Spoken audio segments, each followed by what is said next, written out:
The Higher Side Chats doesn't start with underwear ads or guilt-tripping donation pleas, nor would I ever commit the cardinal sin of podcasting and interrupt the flow mid-show to shill you an unrelated sponsor. But the free first hour episodes do have to start with a little PSA before we get into it to ever so quickly remind/inform listeners, both old/new, that you're about to get into what I'm sure is a great first hour of a high-level interview, but that means you're missing half the show. If you like what we do around here, get yourself a THC Plus membership and listen to the full 2-hour interviews as they were really designed to be and as I know you would enjoy them most. Give a little and actually get a little more in return of the thing you're actually engaging with. 5 episodes every month, plus forum access, community comments, downloads to all the closing cover songs, a plus show RSS feed to use with any private RSS feed supported app, and the occasional joint session bonus shows, which include the messages you might leave me about your own theories, experiences, or otherworldly encounters at thehighersidechats.com/voicemail.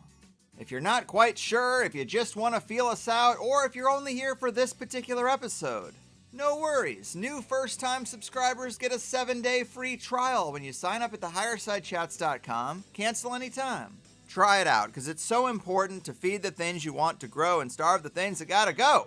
And with that said, let's get on with it already, huh?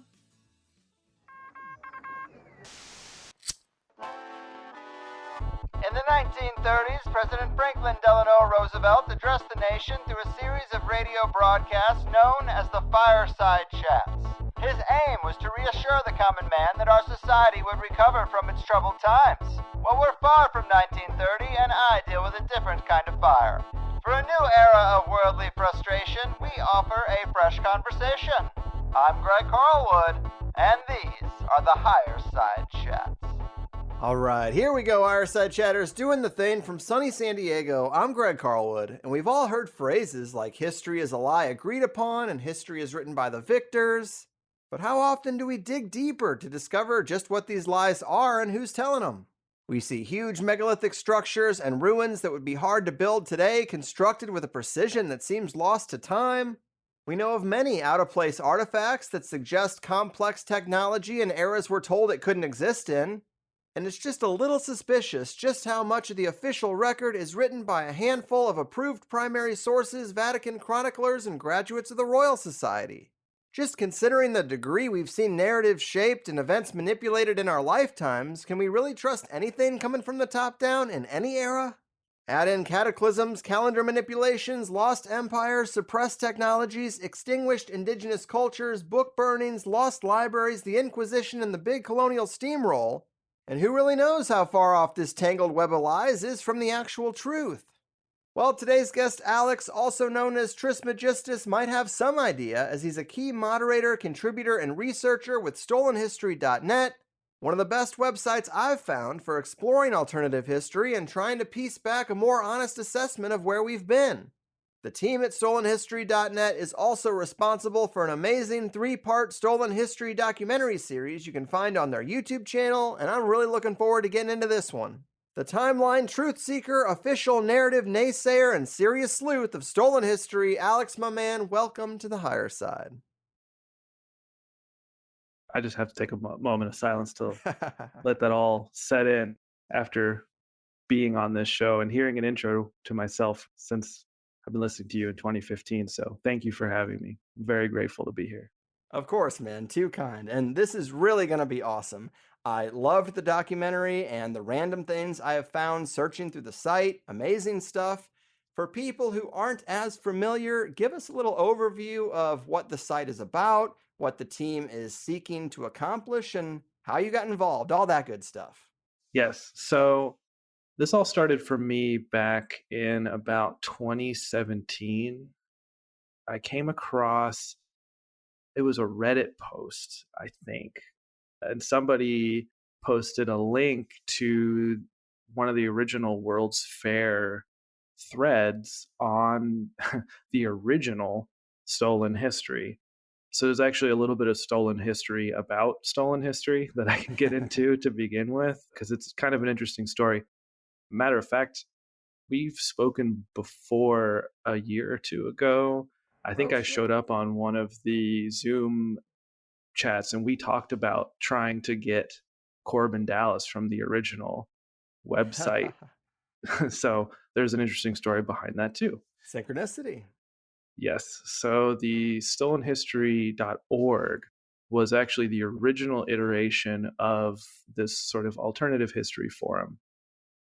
And it was started by a mysterious administrator, sole moderator named Corbin Dallas. And Corbin Dallas was also an extremely prolific poster of research and had tons and tons of this content, interesting content related to alternative history, synthesizing a lot of previous research along with their own research.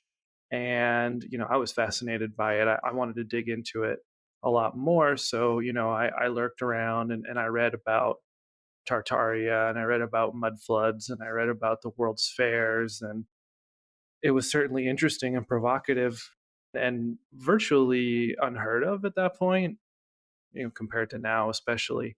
So, I dug into that for quite some time. That site lasted until about 2020. I think, matter of fact, it was August of 2020, because it was a little while into the whole lockdowns and COVID. And one day out of the blue, the site got taken down, or the site was taken down willingly. It wasn't like shut down. The administrator, this Corbin Dallas, took the site down himself, redirected it to an archive page. Site's done, just not accessible anymore. So a few of us, through back channels, people that had been contributing to the site and had kind of gotten to know each other. We had, I think, a Discord server at the time. We kind of scrambled and kind of got this fire team together of people who could, crawl through archives and see what we had and reach out to people who had their own backups of the site. And within a few weeks, we had uploaded a not complete, but partial website of all this information. Because you got to think, this is hundreds and hundreds of hours of research and replies and threads and photos and videos and all this stuff that was just gone. And, a lot of us were very attached to it and, had formed a community around a lot of this research and a lot of this conversation. So we took it upon ourselves to create stolenhistory.net, which has no association with the original Corbin Dallas and the staff member, this one and only staff member of that website. A few months after we opened the website up, that account reached out to us and offered to let us access the full archive. So we were actually able to almost fully restore all the archive threads and replies and all those things. And then, of course, branch off from that and create our own. So stolenhistory.net is kind of a weird stolen history version of another history forum that we've managed to preserve mostly. And, farther than that, we don't know who this Corbin Dallas is. Nobody that was on the website ever, met the person in real life. They publicly claimed that they were a police officer in Seattle. We don't know that for sure. But the point is that he produced a lot of this original research that kind of got everything set off. And that's how I originally became attracted to it, was through these World's Fairs threads, trying to discover exactly what was going on. And still to this day, the more I look into it, the more questions I have. And the whole meta conversation around a lot of these topics has also gotten away from us. There's a lot of misleading content and content without very much research to it that has kind of become popular. And it is unfortunate. Whether you believe the earth is flat or round, we definitely won't get into that conversation here.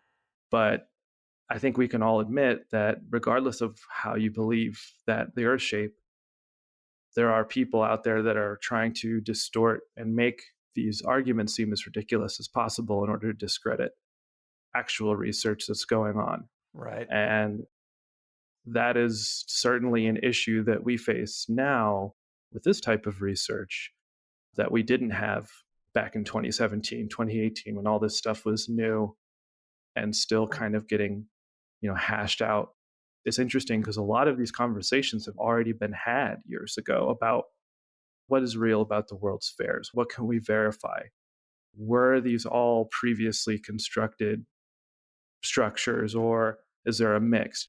So, I find it part of my responsibility to not only, do further research and try to push the ball forward, but also to remind people that this all has to be taken with a healthy dose of skepticism and personal verification and research. Yes. And a lot of what we find is anecdotal, talking to people, speaking.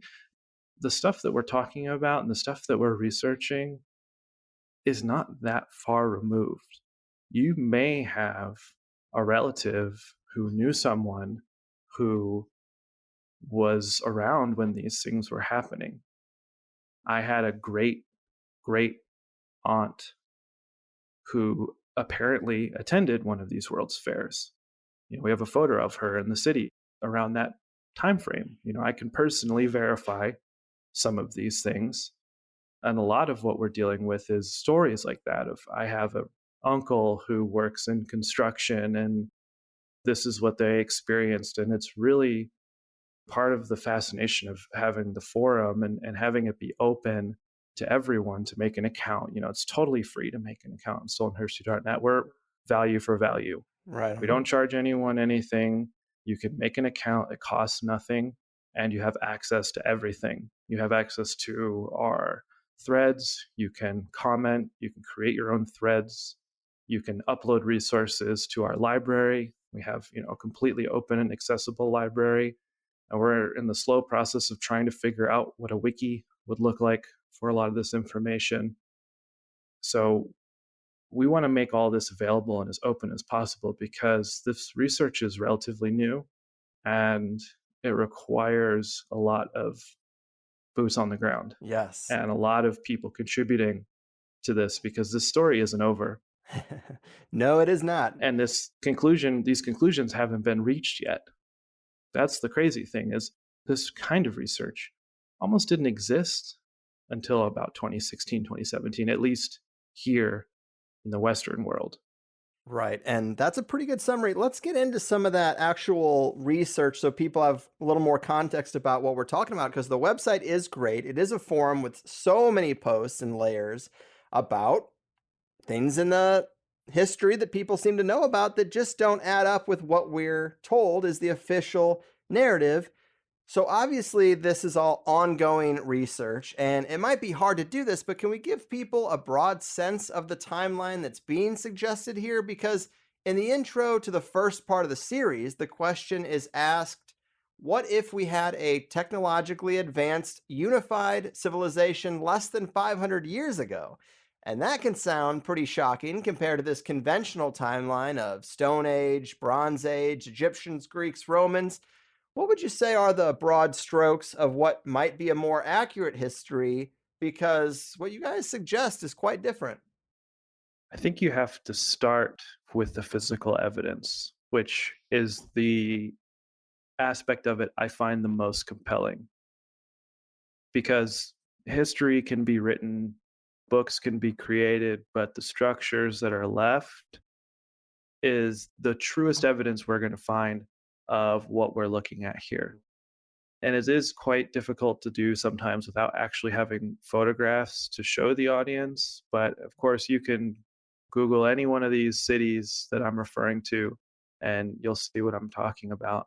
The style that we're discussing by the mainstream is typically called Greco-Roman, Revival, Baroque, Renaissance, whatever however you want to call it. Large cathedrals, large structures built in the time frame they say is, call it the 1500s, but more realistically from the mid 19th century all the way up until maybe 1910, 1920.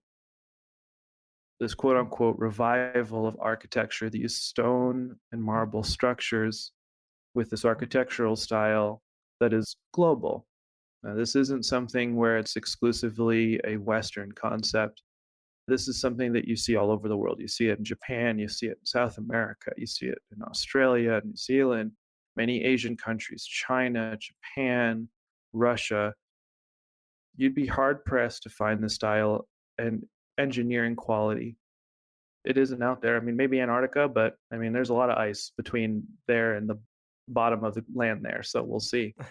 But you take a look at this architecture, these massive domes, these ornate structures, and you wonder about who built them. And, of course, these structures are designed so beautifully in a way that you could spend your entire life dissecting the sacred geometry going on in a lot of these structures, and not just churches, homes, businesses, industrial structures, plants, factories.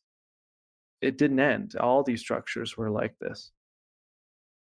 And then you have to think about logistics, because you read the Wikipedia articles about them, and they typically go like this. Well, the original structure was built in 1845. They grew too large, so they tore the whole thing down in 1875. Then they built a new version of it that was much bigger, and it burned down in 1896. They rebuilt it in 1897, and it stayed until about 1920, and then they tore it down and rebuilt it again. And now we have the structure we have. And you go through these Wikipedia articles on all these structures, and you can do it in your own hometown. And no hometown is too small. I see structures like this in towns of less than 10,000 people quite frequently. So your own hometown probably is involved in that too. So do some digging, find out what the story is and how it matches up to mine, because I've done this enough times to know this is the story that they give us. Then you go and you try to say, all right, sure. They had all these different versions of construction. Well, surely you can go through the photographic history and find, the evidence of it being constructed. Certainly if it was built in the 1880s, 1890s, early 1900s, we'd have construction photos of it. So you go online, you try to look around, you try to, you find maybe a few construction photos with some scaffolding here and there, and it's 90% done except for the dome. And you see this over and over and over again until you wonder, well, where are the rest of the construction photos? And you keep digging and you keep digging. You try to find records of these structures when they were actually built, and evidence that these buildings were truly built in the time that they say they were, not just in the decade, but also in the amount of time that they took. For example, the city of Seattle, after their fire in 1889, you can go look this up on Wikipedia. In a 18-month period in 1889, Seattle built 5,625 buildings. Seems like a lot. And they're not just like wooden shacks, log cabins, a couple of shanty towns. We're talking massive hotels. We're talking 5-6-story buildings. We're talking stone and granite, marble, foundations, everything, beautiful windows, imported pillars from Italy. They're crazy. And at the rate that they were building them, you then have to wonder, well, okay, how many people were living in this town? You go and you look at the populations of these cities, and it doesn't really seem to support these structures having been built in, say, a year, 2 years, or even in the case of some cathedrals, 75 years. And you keep expanding out because there's a lot of research that can be done on these structures. You can find out, where were the local quarries that they were pulling these stones from? Well, you find that there was one quarry in this town. And then you look at all of the buildings that were said to have been built in this particular period of time using these particular quarries. And what you find is that unless there were tens of thousands of people working 24/7 in these quarries, there's absolutely no way that the resources of these areas that are, in a lot of cases, take America, for example, the American West, if they're lucky, they're waiting days or weeks for trains to show up with supplies. And the rate that these structures were going up, the logistics don't really match it. Right. It's starting to sound like people kind of just walked into a city that was already there, but not populated. That seems to be the case in many circumstances, I believe. And I think what we're looking at nowadays is a lot of the sort of more ornate work, the exteriors of the structures that still stand today, if they said they were built, before the 20th century, were remodels. Many of them already stood, their foundations already stood.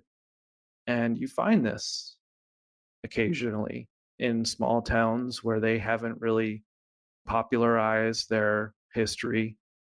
You'll find it on their buildings. Well, they'll say, we don't know how old this structure is, but some Freemasons 150 years ago showed up and put some fun little turrets on it and some gargoyles and a new coat of paint. And Wikipedia says that they're the ones who designed the structure. And that's all there is to it. And that's the end of the story. And I say that's not the end of the story. The mainstream explanations as to how these huge cities got here, if you look at the technology that they had, and in many cases, you'd be surprised to find that a lot of the technology in the relatively recent past was quite good and more impressive than you'd imagine, especially for the early 1800s. But again, the question remains, where did all this stuff come from? Why did we have this massive explosion of industry, technology, resources to be able to create, the bones of the structures we stand in today? I just don't think it adds up. Right. I'm with you. And it seems like the main thing people on the site focus on or agree on is that there seems to have been some kind of cataclysm or series of cataclysms where it suggested that in the chaos, a power vacuum was created and a parasitic elite seized the opportunity, and colonization, the Inquisition, and imperialism all spawned out of this cabal, methodically sectioning out the world and sending people to different parts and steamrolling everything. And we know that a lot of the European royal families were connected as one big family. That's even just conventional history. World War I is often referred to as essentially a family squabble. We know the King of Great Britain and the Russian Tsar were cousins at a time. It wouldn't be that hard to believe that there was some sort of coordination for this extended family to seize leadership roles from across most of Europe and Russia, where, you would expect native families of a local race or heritage to be in charge, to be the king and queen of a certain area. So it's odd because where did this one network of people emerge from to get control of all these different places? I guess what more can be said about this cataclysm that's suggested and the cabal that sprung out of it? The thing I go back to is take a look at the amount of wars we've had in history and why the wars are so heavily focused on. When you're in history class, I mean, most people look back on their history lessons in school. It's pretty much going from war to war. And what you're learning is names of generals, names of battles, how many people died, what kind of treaties were passed. And you don't really focus on much else. And I think that's a really clever way of getting people to completely miss the point of history, which is how these conflicts got started and why these conflicts got started.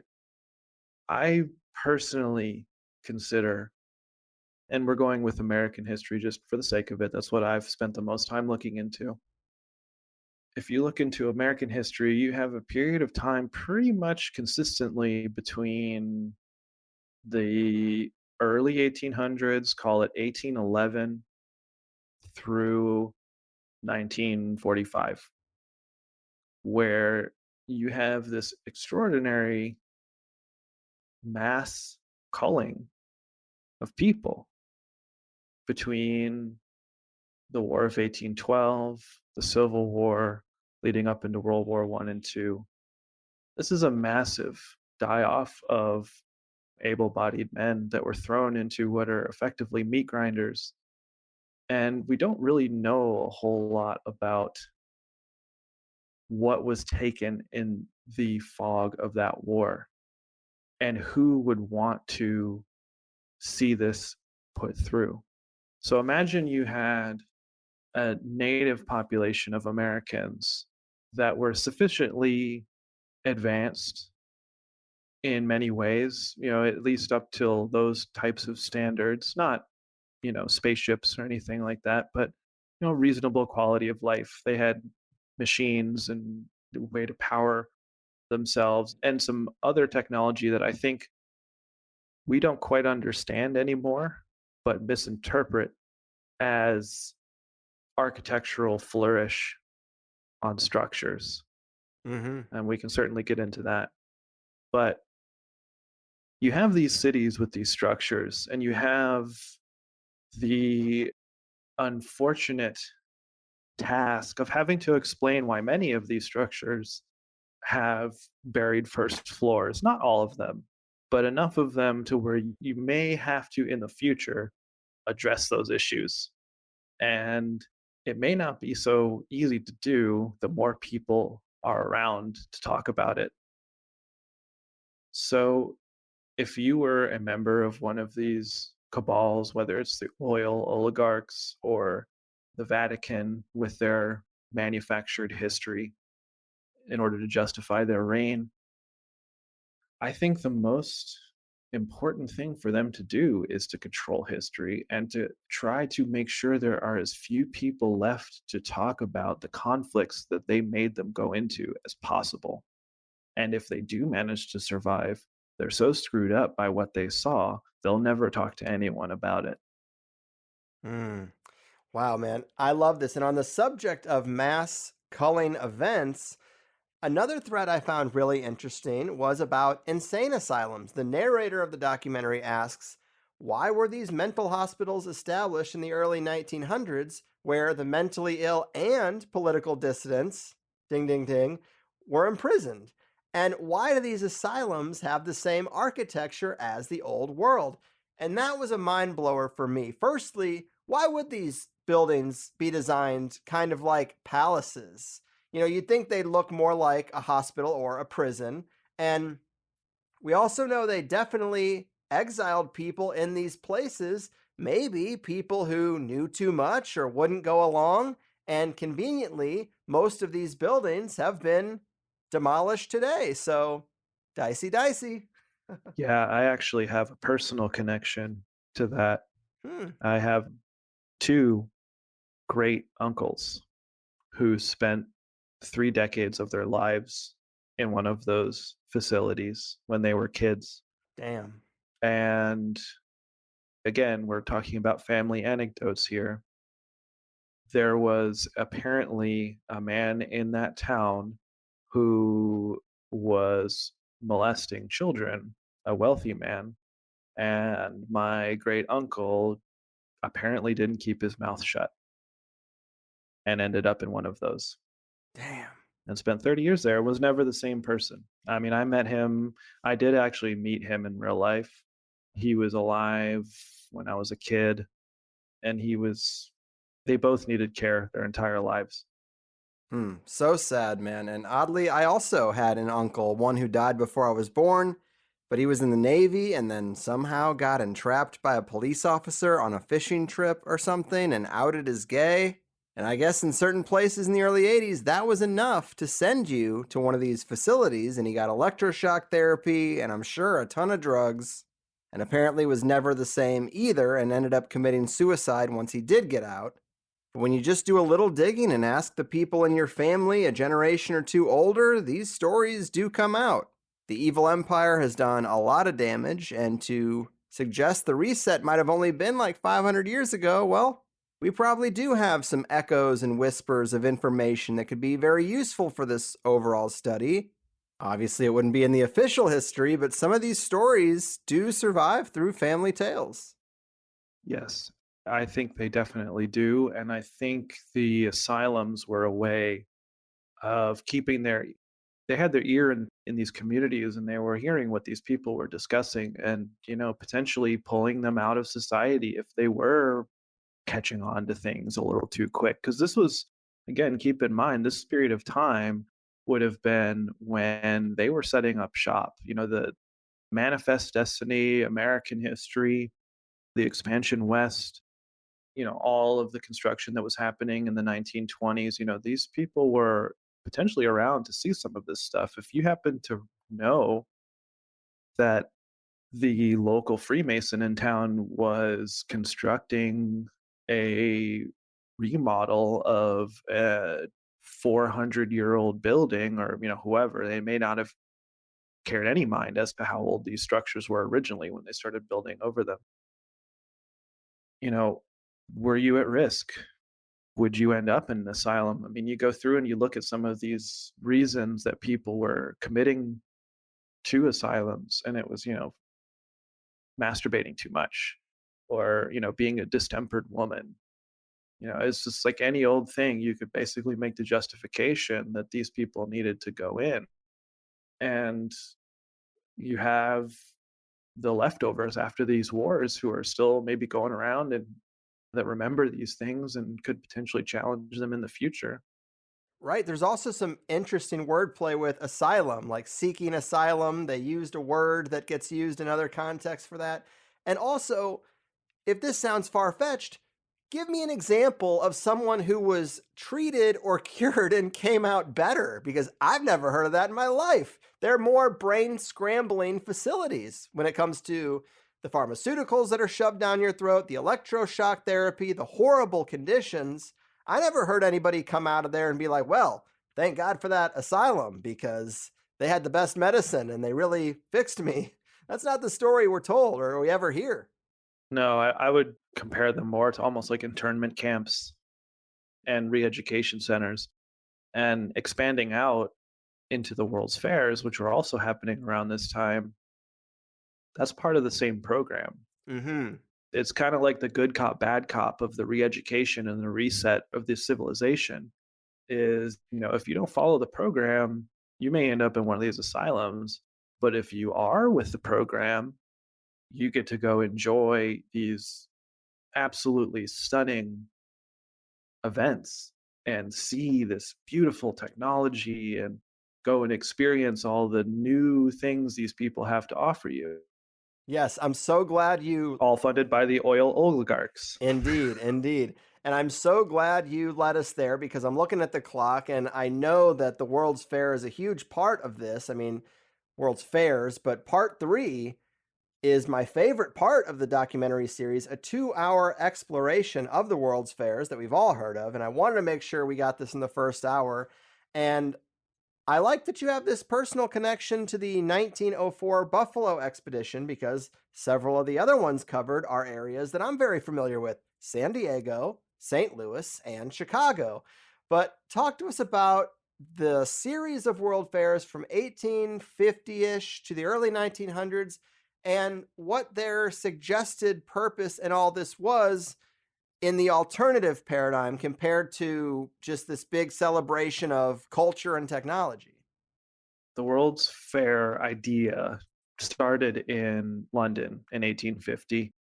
That is, if you've ever seen the Crystal Palace in London, that is what that structure was built for. A lot of the infrastructure is gone now, of course, as it is in most cities that have hosted World's Fairs. But they were essentially like the 19th century equivalent of Six Flags mixed with a tech expo, but it was all built to be temporary and was torn down. Every single one of these were temporary structures and temporary events. And you go and you look at photos of these ones, and we can use the Buffalo one as an example just because it is one of the most impressive and the one I'm the most attached to from a personal level. You go and see that it took 18 months for them to construct the fairgrounds for the 1904 Buffalo Expo. But you look at these massive buildings, again, in the same style of architecture, this grand, sweeping, technically advanced, statues everywhere. And they built canals, they built all kinds of infrastructure. And you look at it and you see, well, they built it all in 18 months with steel girders and some plaster, made from horsehair because it's a little stronger, and a lot of wood, an ungodly amount of wood. So much wood that most forests in the United States are no more than about 150 to 200 years old. And when you look at the expos and how much they would have required in order to build those, never mind all of the other permanent structures, you start to get an idea of this logistics problem that I'm talking about. And then when you cut down all these trees, what happens? Oh, the soil may cause flooding, which may cause a lot of issues with the structures. Anyway, the World's Fairs were the most attended events on the planet for a considerable period of time. Population counts up into the millions and millions of visits. So it took 18 months to build these massive fairgrounds. They were open from, about 9 months, and then they tore it all down. Again, what are the logistics of building and tearing down a Six Flags in every city, major city in the country? It would be an extraordinary undertaking from a monetary and engineering standpoint. And that's not even getting into the good stuff, which is alongside all of those temporary structures, there's a curious amount of permanent structures they built right alongside it. So in the case of Buffalo, you can still go visit one of those buildings. Nowadays, I think it's the Natural History Museum. I took a field trip there when I was young. I grew up in that area. So, I took a field trip there as a kid. It's a nice building, nice big marble pillars and all that fun stuff, but it's marble and stone. And they apparently built that structure along with all the other temporary structures in that same 18-month window. St. Louis is the same thing. I believe there's still a gate or something. I think there's a park in St. Louis that still has a few things left. I don't know if you're familiar with it or not. Yeah, I am actually. And same in San Diego. So in St. Louis, it's Forest Park. It's the biggest area of nature within the city of St. Louis. And in San Diego, it's Balboa Park, which is, again, a giant park. Both of these parks are on the edge of the city zoo. And it's just strange because if anyone were to Google San Diego Balboa Park, you will see these structures that are insanely detailed. And I guess I had always heard or thought that these were buildings that the Spaniards built when they took over the area because there's so many mission buildings around. But I never knew they were apparently built for the World's Fair and meant to be temporary, because they're certainly not temporary. And the documentary talks about a lot of public outcry in San Diego specifically that was like, no, this stuff is too nice. You're not tearing it down.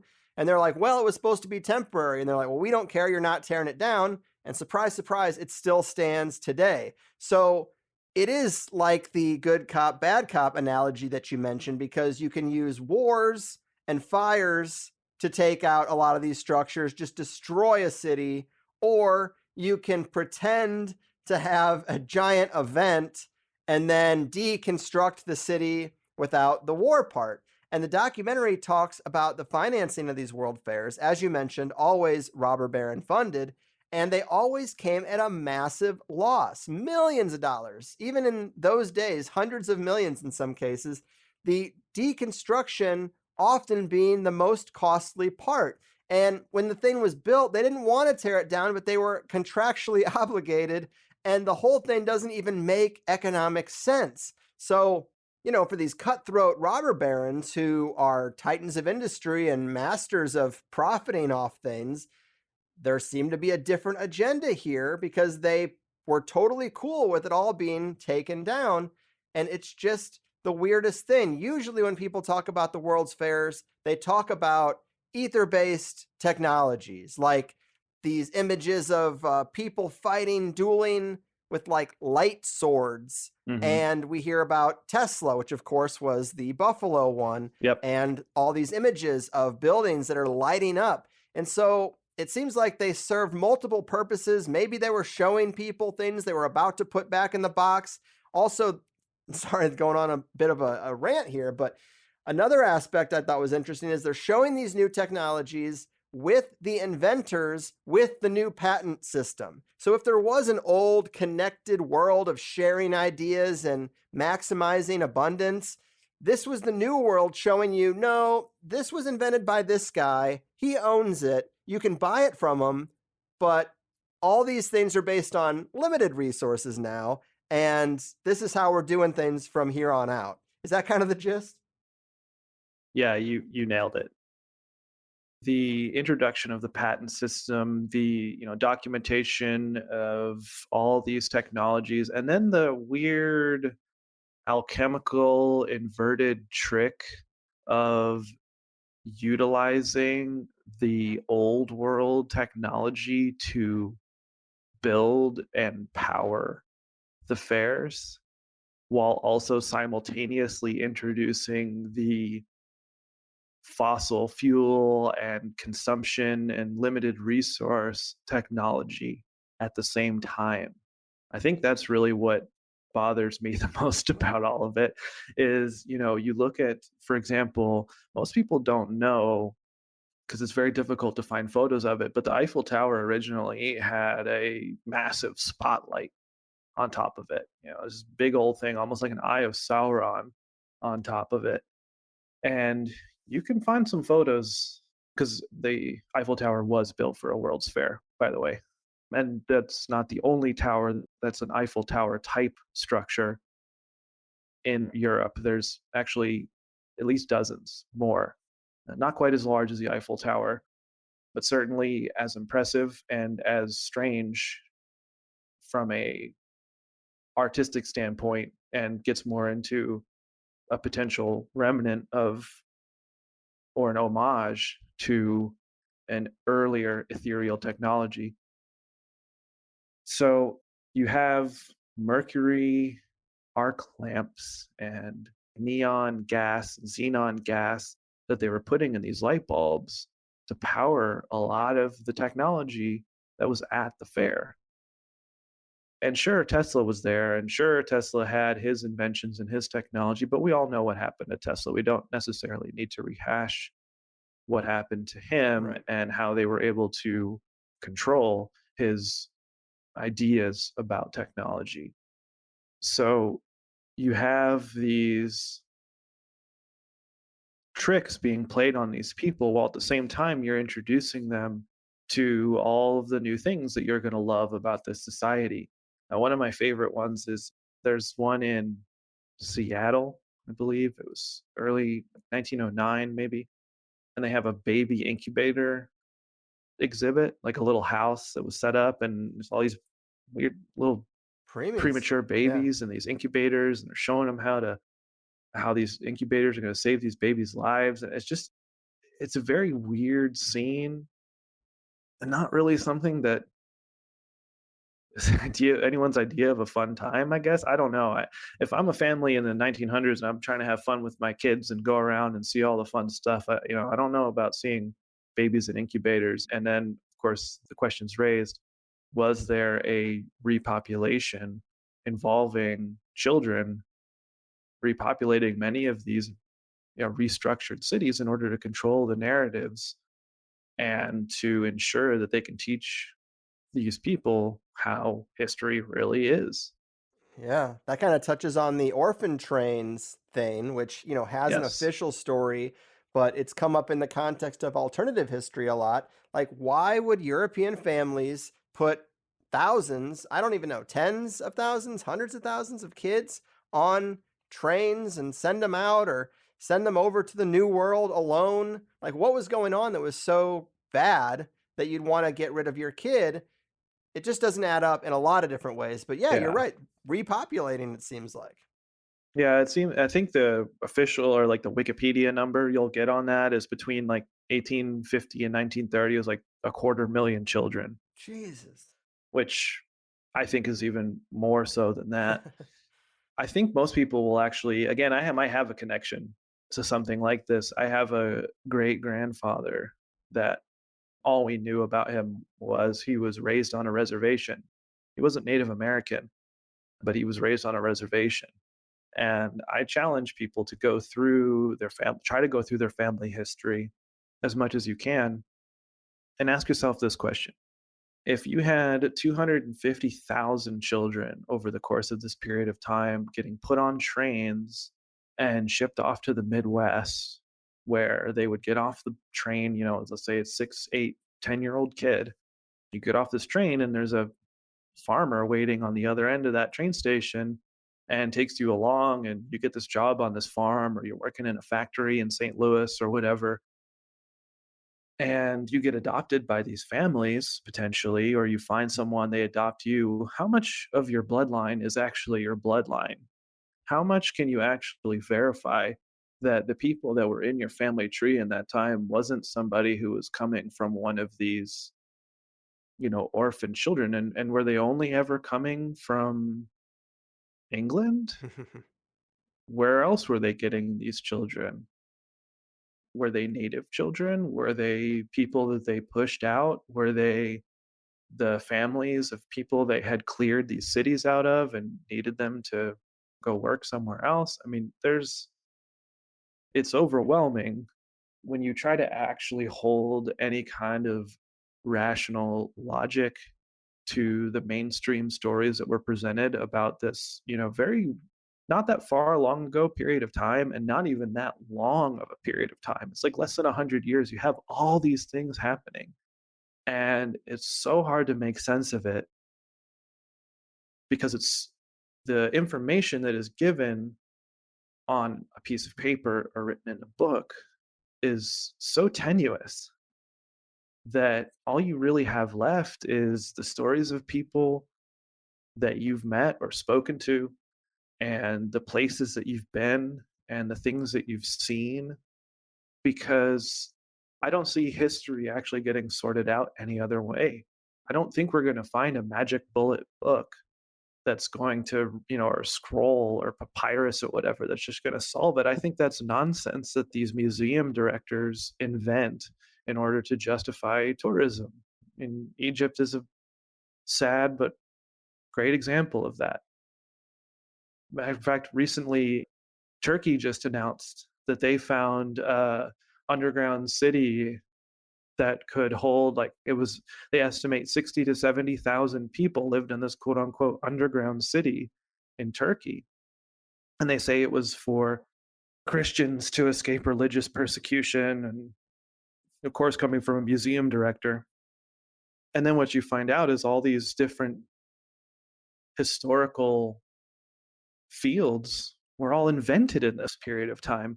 Isn't it weird that Egyptology almost does not exist at all until Napoleon shows up in Egypt? Yes, man. Yes. Lots of questions, and we could just do this all day on the various threads that you guys have covered. I wanted to look a bit deeper at Chicago because it's mentioned that Chicago was called Chalaga on several older maps, and that fits with this idea that there was some old world region with structures remaining that was well known. And then we have this crazy Chicago fire of 1871 that destroyed thousands of buildings, they say. That alone is kind of suspicious. But then the official story for the Chicago fire is that a cow knocked over a lantern. Sounds a lot like a guy ate a bat at a wet market. Yep. And then you bring in a World's Fair in 1893, say you built the last remaining structures and take them down when it's done. It's wild, man. Yeah, and I think Randall Carlson's talked about it, but have you ever heard of the Peshtigo fire that happened the same day as the Chicago fire? I don't think so. So the same day of the Chicago fire in 1871, Peshtigo, Wisconsin's not that far away from Chicago either. I think it's on the other side of the lake, I believe. I could be wrong. Not that far away though. Same day, maybe an hour or two away car ride. And you have this account from, I think it was a preacher or reverend or somebody from the town. We have, this journal allegedly describing his experience of this event. And he's not just talking about a fire.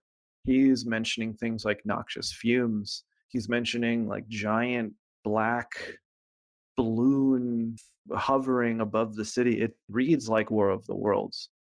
He was making observations like people were dead on the ground and they weren't burnt, but their pocket watches were melted.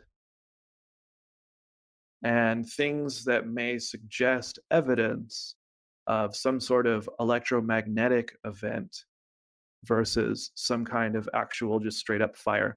And so this happens the same day, not that far away from the city of Chicago and their fire. And you look at photos of the Chicago fire, and it doesn't look like a fire. As a matter of fact, Chicago after that fire looks more like the World Trade Centers after 9/11. They're not destroyed by fire. They're shaken apart. They've been disintegrated. Damn. It looks like complete and utter chaos. Now, yes, a lot of these structures have wooden roofs, and wooden roofs do burn quite well. But consider the stuff that did survive these fires and consider the stuff that didn't, and you won't find much rhyme or reason to it. They say that it's mostly wooden structures that burned in these fires, but again, you look at photos of Chicago before the fire, and it doesn't look like they're wooden structures. That's just something that people say because they have to, because they can't explain it any other way. There's no way to look at those. And furthermore, Chicago's not the only one. If you just look up great fires, you'll probably find that almost every major city and minor city you've been in has had a giant fire in this period of time between the late 1800s and early 1900s. So, like you said, there's a lot of ways you can go about resetting the historical timeline. You can do it the nice way and trick the people left into a completely new paradigm and make it seem like the next great thing, which, to be fair, a lot of them were rewarded quite nicely after World War II for sticking around. A lot of people didn't have a whole lot of incentive after World War II to say and remember these things.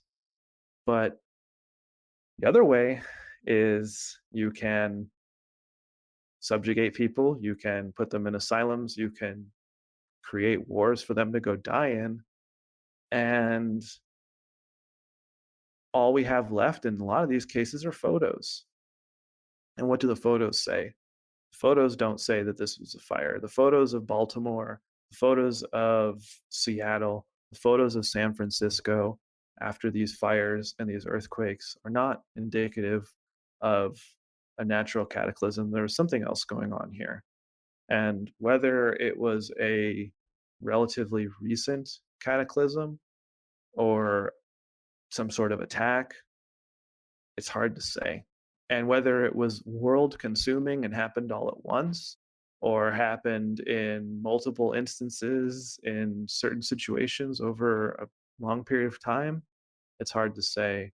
But we're not being told the whole story, and we need to get out into our own backyards and we need to do the research for ourselves. I live in a town where I have a lot of access to historical information. Whether it's true or not is not important, but the important thing is that you're doing the work for yourself to try to see how much of history you can verify for yourself. Go find a building that they say was built in the 1870s and go try to find out who the architect is and go see if there's maps from that period of time that match up to the photos where they say it was and what it actually looked like. And then go try to verify as much of this as you can. And I promise you, you're going to hit the same roadblocks as me. But that's not the point. The point is that this is on us to figure out. Nobody is going to write the next great book on the real history of the world. I certainly don't want to do that.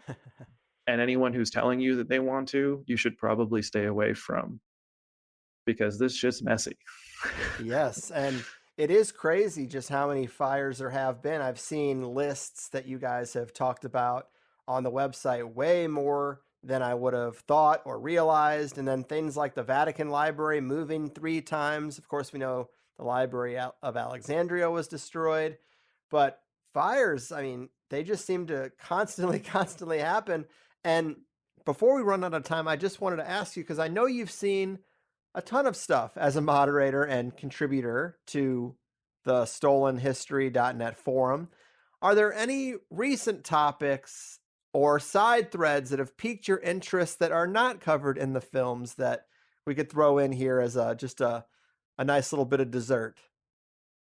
Yeah, I call this my anecdotal evidence of a reset, or not anecdotal, but a supplemental piece of evidence to some sort of large scale recent cataclysm in the United States in particular. I like it. And that's the passenger pigeon. I know it's going to sound weird, but go with me here. Okay. So until 1900, the passenger pigeon was the most populous bird in North America. And that doesn't seem like that interesting of a fact until I tell you that one of these flocks of passenger pigeons could be in the estimated range of 3 billion to 5 billion at a time. Huh. What the hell? Apparently, before 1900, 1 out of every 4 birds in North America was a passenger pigeon. And they've been described by Audubon, and you could go and find information about this passenger pigeon and how insane these flocks of birds were. Audubon was saying that he was trying to measure a flock one time, and he roughly measured it at a column of 1 mile in breadth, passing over him uninterrupted for 3 hours, leading him to conclude that it was about 180 square miles of pigeon, which is approximately 1 billion in a flock. And these things would completely dominate the sky. But by 1900, they weren't just depopulated. There were museums that were paying hundreds of dollars in the early 1900s just to get a dead passenger pigeon. Whoa. By 1900, every single passenger pigeon on the planet was eliminated, extinct species, completely, in less than 50 years. Because Audubon was talking about them in the 1850s or 1830s. Like, these flocks were being described in books in the mid-late 1800s. So where did they go?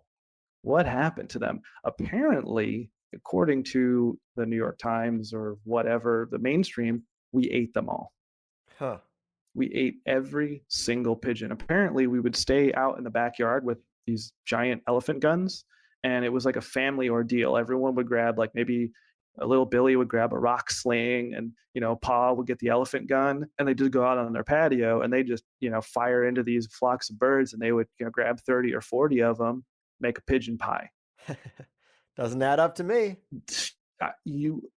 The American consumption of chickens in the modern day doesn't even compare to the amount of consumption of passenger pigeons that would have been required to completely eliminate them. And furthermore, wouldn't we find like tins of canned pigeon everywhere? Wouldn't every recipe book before 1900 have 500 different ways of preparing pigeon? I mean, these aren't huge birds. Right. You'd probably need 30 of them to make a pie. So where did this go? And same thing with the buffalo. Did we really just point rifles out the side of trains and manage to almost completely eliminate the buffalo population? Where's the evidence? Yeah.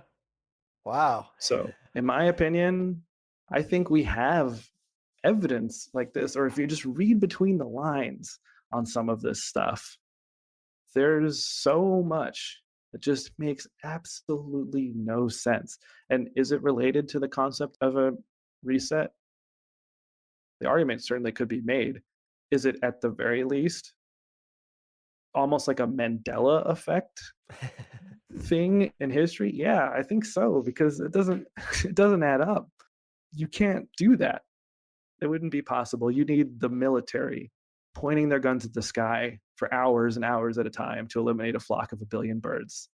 But a large electromagnetic pulse, that could maybe take out a billion birds. Maybe. Volcanic eruption could maybe take out a billion birds. So how recent was this? Wow. Yes, I'm glad I asked. That is a great little thread for people to ponder as we wrap this thing up, but I really love it. The forum is amazing. I could probably mine all sorts of great interviews from people who have written some incredible, long, detailed posts of things that I've never really even considered. It's a shame that you're having to police it as a moderator. I know that can be frustrating, but there are some real gems in there, and a higher percentage of gems to noise in terms of other places you could be on the internet. So just, I'm really glad we could highlight this.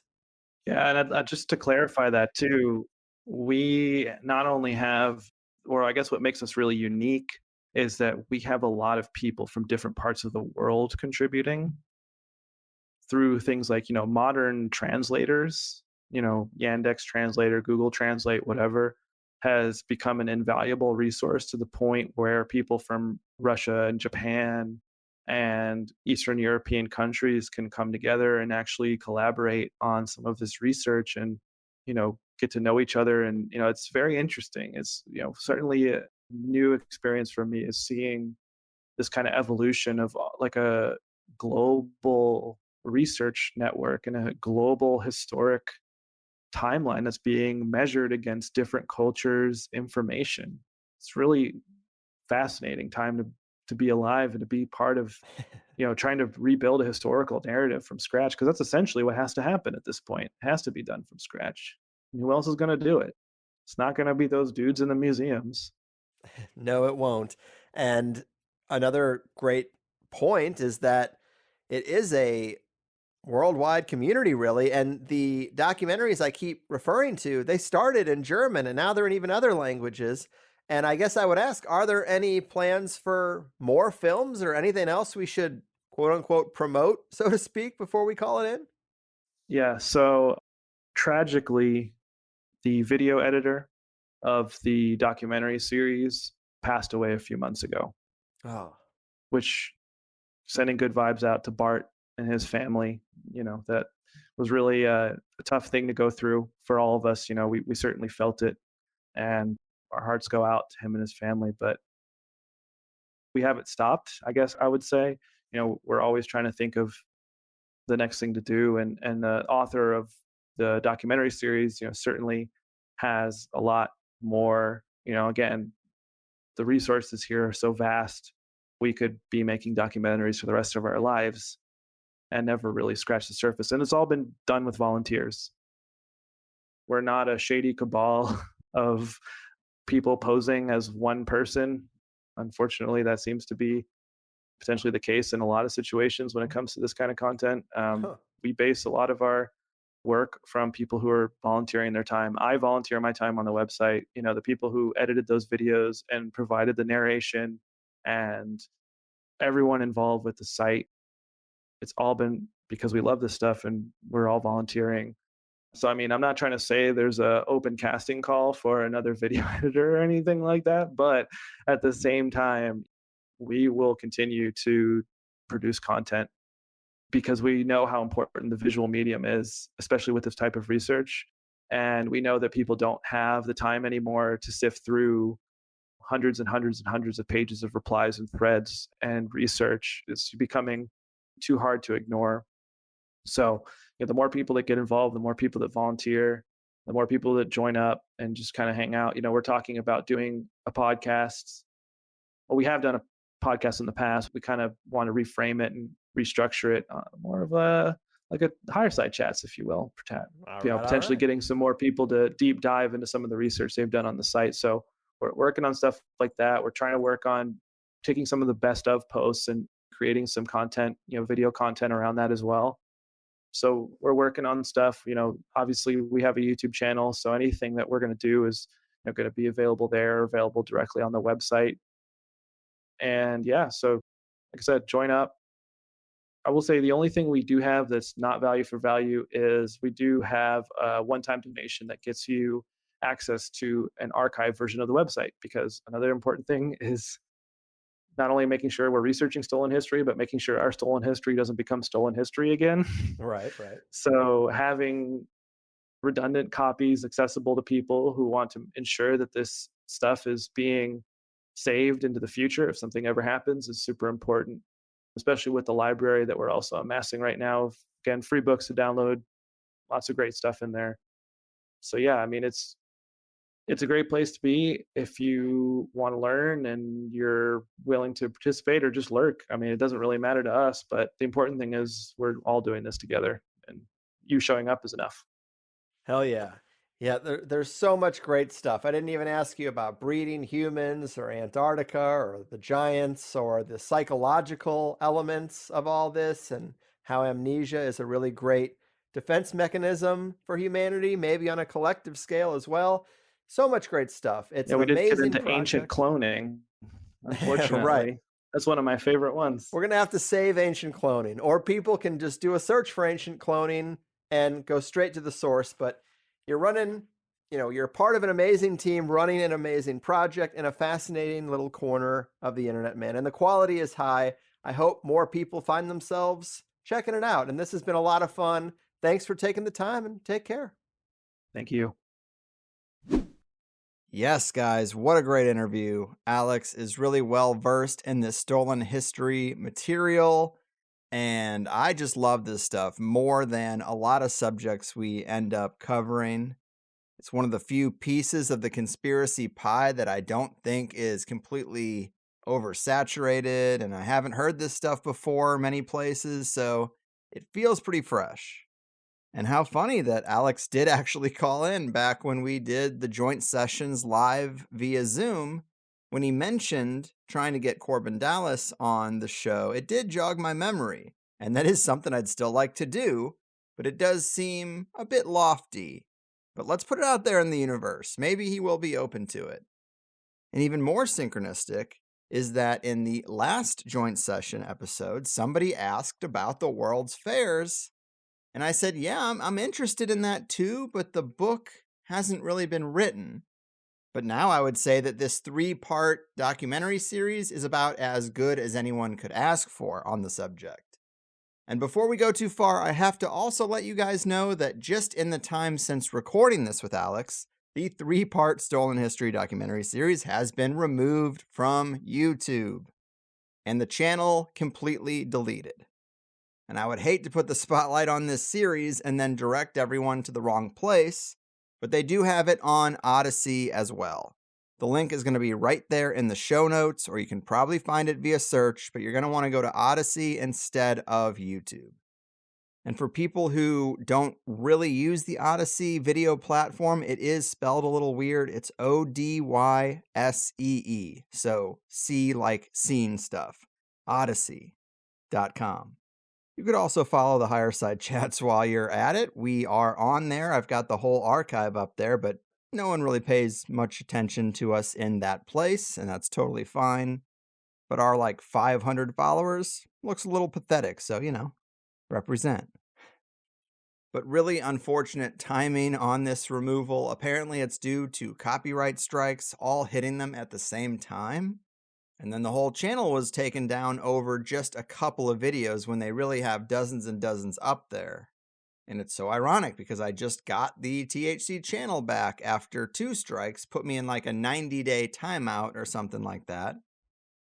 But waking up to a wiped channel with no previous strikes is odd, especially about this material. It's not like they're going hard on the Ukraine thing or going hard on COVID. I wouldn't immediately think that this is all that hot of a topic, but it is what it is. Alex also said they plan to recut the documentaries without the audio and the visuals that triggered the strikes. But that, of course, has been made a bit more complicated because, as he said in the interview, the guy who put them together passed away. So if you like this material and you have some video editing skills and are willing to contribute, reach out to Alex and the Stolen History team, and I'm sure they would appreciate your help. But content-wise, super interesting stuff. I even thought the asylum material was pretty unique and not talked about all that often, even though we kind of know that it fits into the puzzle. And this case being made overall, I know it's a pretty epic claim that essentially all of history is a lie, backcasted beyond a big cataclysm that no one can really pin down, and a parasite class takeover in the wake of it, which has basically been in control ever since. But the broad picture isn't that hard to see, and the documentary does make a great case and adds so many details. And we do have these weird situations where the details of how certain cities and buildings were constructed, mainly the timelines, they can be pretty far-fetched. We talked about a few examples of that today. And then you wonder who built them, and, it's like we've heard that Vikings were in the Americas. We've even heard claims that the Romans were here. So maybe these weren't Native American-built cities, and maybe that whole history needs to be rethought. Maybe the concept that we're trying to shoehorn some of this data into is just not even right.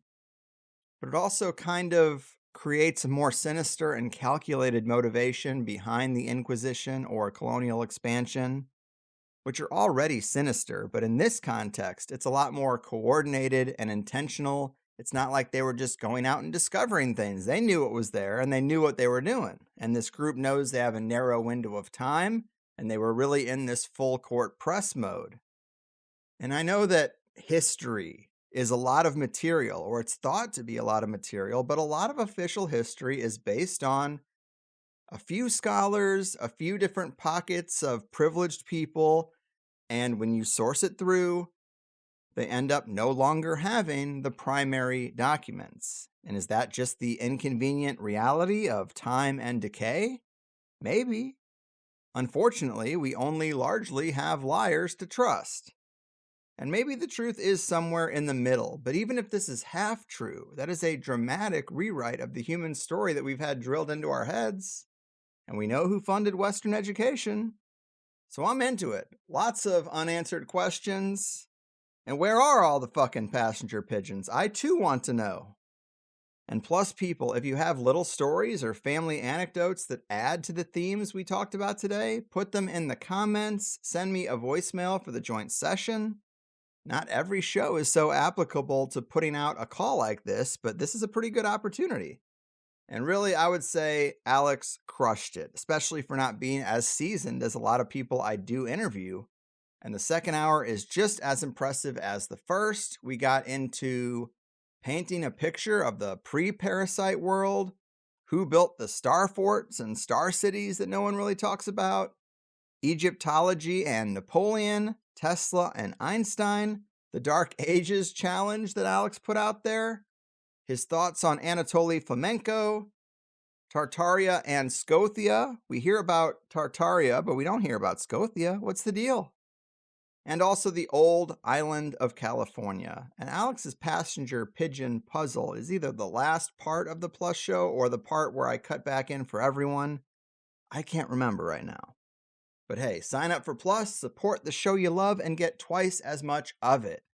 Start yourself out with the free 7-day trial and see how it goes. TheHigherSideChats.com. And Higher Side News, I just want to plug that event in Austin again. Come hang out with me and Gordon White. Drinks and food are available at this venue, June 25th. I saw the Telegram group that we have going for the event, and people are coming from all over these here United States. It's wild to see, but it's also a pretty rare thing to have Gordon in the United States and for me to really be doing anything in meat space. So we want to make it big and fun and special, and of course it is free. But it's only open to members of his site or mine, or we would probably get shut down from the fire marshal. We're not trying to overcrowd, or as they say now, Astro World this place, you know? But let's also look at the calendar at highersidemeetups.com and see where people are meeting people. All 4 of these are happening this weekend, actually. May 14th, a THC Rune Soup mashup with brews at Fieldworks in San Mateo, California. Also May 14th, Higher Side Chat / No Agenda hybrid meetup at the Grossenbacher House in Mesa, Arizona. I believe that is a private residence, so that's fun. Do be on your best behavior for the Grossenbachers, please. May 15th, we got 12 Fox Brewery in Dripping Springs, Texas. And also May 15th, we have a walking tour in New Haven, Connecticut, kicking off from the Book Trader Cafe. I like what I'm seeing. Lots of listener-created events, joint events with other like-minded podcasts. No Agenda, of course, is appropriate because I shamelessly copied this whole idea from them. But Adam tends to support things that are open source, and I try to contribute back in donations to No Agenda appropriately. But I like a walking tour as well. I actually had this thought the other day. We used to talk about exploring certain areas or doing follow-ups to some of the things that guests have talked about. And my first attempt to try to build an infrastructure where THC listeners could get out into the field was a forum thread called the Explorers Club. And we know that the THC forums have never really popped off in full force. They are much better now that it's more coordinated with the membership infrastructure. But setting up something like a field investigation is difficult in a forum. You're going to be waiting a long time for somebody local to stumble across it, and then you got to go back and forth and plan the thing. But we can use the THC meetup calendar for that sort of stuff too. You could say, hey, I live near St. Louis and I want to get a group to just go check out Cahokia Mounds. Let's meet at this coffee shop, do the intros, and then go walk around the mounds. Or there's an old Josh Reeves episode where he talked a lot about a very strange rock wall in Rockwall, Texas. People could go check that out. There's also the Chad Stemke episode that happened not too long ago where he talked about esoteric architecture and Stargate Detroit and the Great Lakes Triangle. So he looked at weird statues and structures that are put up in many of our cities, and he focused largely on Detroit. It'd be cool to get together and go check out that stuff. Or maybe have a group go check out the Susquehanna River Valley or some of Ross Ben's work in Philadelphia. We can do a lot more than just meet at breweries, although I do love a good brewery. I just also found out that San Diego has an anthroposophy bookstore. That could be cool too. So go forth and fill the calendar, all free events, all fun ways to meet like-minded people in your area. If you do get a group to go to any of these cool places, shoot me a voicemail again or an email and we'll add it to a joint session show. That's the kind of content they are built for. And I don't think I've said this on the air yet. I tweeted about it and Instagrammed about it, but we do have a new design in the Higher Side store. Maybe 2 actually, and 2 more in the works, but I have a redacted design, which is just really like a redacted document, and the only words that you can see are the name of the show. I like that. It's simple, but it's cool. Goes well with the white on black t-shirt theme that is basically my whole wardrobe. And then we have one that I really like, which is titled Media K Ultra. It is a media mind control design, a TV with the hypnotist spiral, and then tentacles popping out of it, shooting all over the place. One of my favorites so far, honestly. It's got a bit of a tropical vibe to me, and I actually get a ton of compliments on it just walking around town. So check out the highersideclothing.com if you want any sort of THC merch. It's really just a weird side project where I put together a lot of stuff for myself to wear and have around the house, but it's there for you too.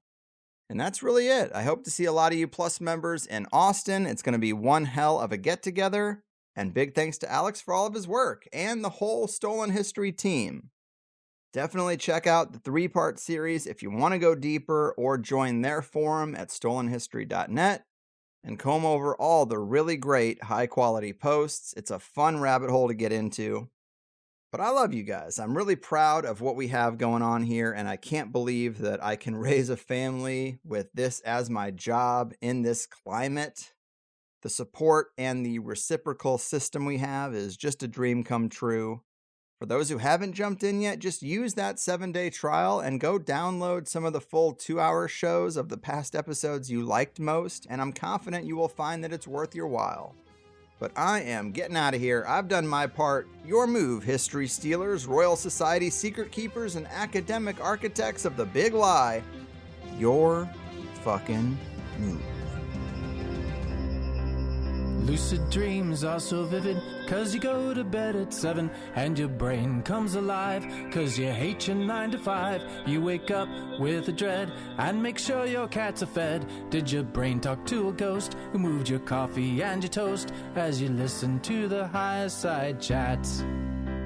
You get to your desk and your boss says it's a mess, and your soul slowly grows to a place where nothing grows. When you think he's not around, you insert a SETI sound. The OM says turn it down, and you say it's just the higher side chats. Oh, do you think you'll be invited to Bohemia Grove, to a Bilderberg Club? Oh, do you think you'll be invited by a Rothschild to a party on a submarine? Diving down to the center of the earth, through the Marianas Trench, your teeth begin to clench from the sulphurous stench. The mask you're given doesn't fit, 'cause you're not one of them. Starting today, you'll make plans to get away. There's no one to hold you down, and the what-ifs start to drown. Then you wake to the glare of a cold fluorescent stare, and the light winks at you, 'cause its life is almost through, but it's holding on to quit time just like you. It's time for the higher side chats.